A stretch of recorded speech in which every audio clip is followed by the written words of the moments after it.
बिस्मिल्लाहिर्रहमानिर्रहीम। बकरीद स्पेशल में मैं बना रही हूँ पेशावर की मशहूर ट्रेडिशनल रोस्ट की रेसिपी, जिसे उर्फ आम में हम सब नमकीन गोश्त भी कहते हैं। मक्खन जैसे इस गोश्त की रेसिपी में हम ट्रेडिशनल मसालों के अलावा कुछ ऐसे मसालों का इस्तेमाल करेंगे जो इस नमकीन गोश्त के जायके को चार चांद लगा देगी।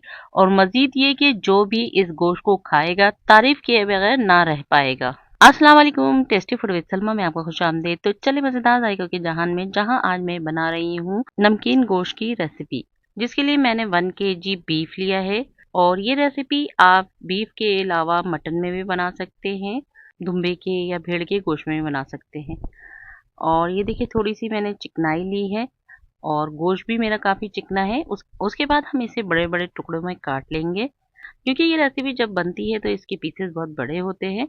वैसे आप छोटे पीसेस भी कट कर सकते हैं, लेकिन इसकी ओरिजिनल रेसिपी में इसी तरह से बड़े बड़े पीसों का इस्तेमाल किया जाता है। ये देखिए, इस तरह से हमने इसे कट किया है।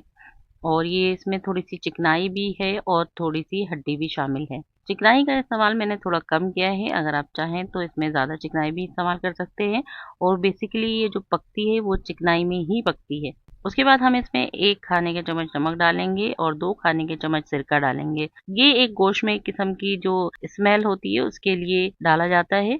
तो आप इसे ज़रूर डालें और डालने के बाद इसे थोड़ा-सा मिक्स कर दें और फिर इसको रख दें। जब तक हम अपने दूसरे स्टेप की तरफ चलते हैं, ये देखिए 7 अदद हरी मिर्च लिया है, 1 अदद पूरे लहसुन का जो बंच होता है उस वो है, और 1 अदद बड़े साइज़ की मैंने प्याज़ ली है, 2 अदद टमाटर है, 3 इंच का अदरक का टुकड़ा है, 2 अदद आलू है। और आलूओं को मैंने बहुत अच्छी तरह से धो लिया है, इसमें मिट्टी वगैरह भी नहीं है। और 2 अदद इसमें लीमू का इस्तेमाल किया है। और तकरीबन 10 अदद इसमें मैं कड़ी पत्ते के डालूँगी। अगर आपके पास कड़ी पत्ता नहीं है तो आप इसे भी स्किप कर सकते हैं।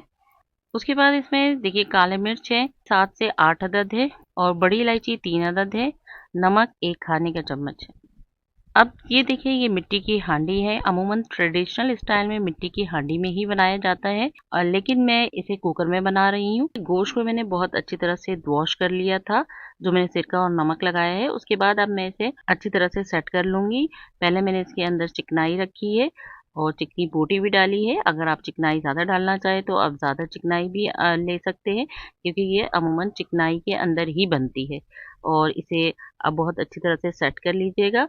उसके बाद अब मैं इसके अंदर ये 2 अदद लीमू है, इसका रस मैं निचोड़ कर डालूँगी और इसके छिलके को भी मैं इसके अंदर डालूँगी।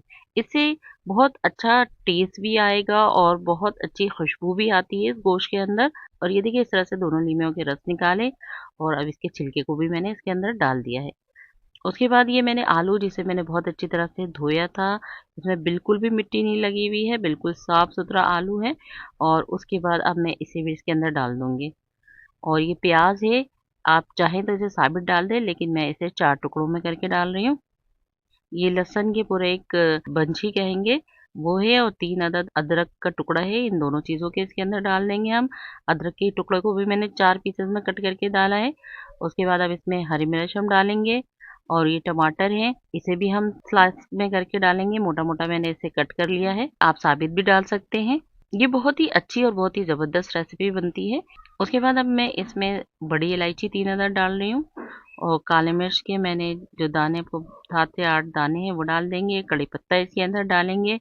नमक 1 खाने के चम्मच मैंने इस वक्त डाला है इसके अंदर, और इसमें 1 ग्लास के करीब मैंने पानी डाला है। तो अब इसके बाद मैं इसे कुकर में ढक दूंगी, और ढककर इसे तकरीबन मैं 20 से 25 मिनट तक पकाऊंगी। आँच आपने मीडियम रखना है, बहुत तेज़ फ्लेम में आप ये काम नहीं करेंगे।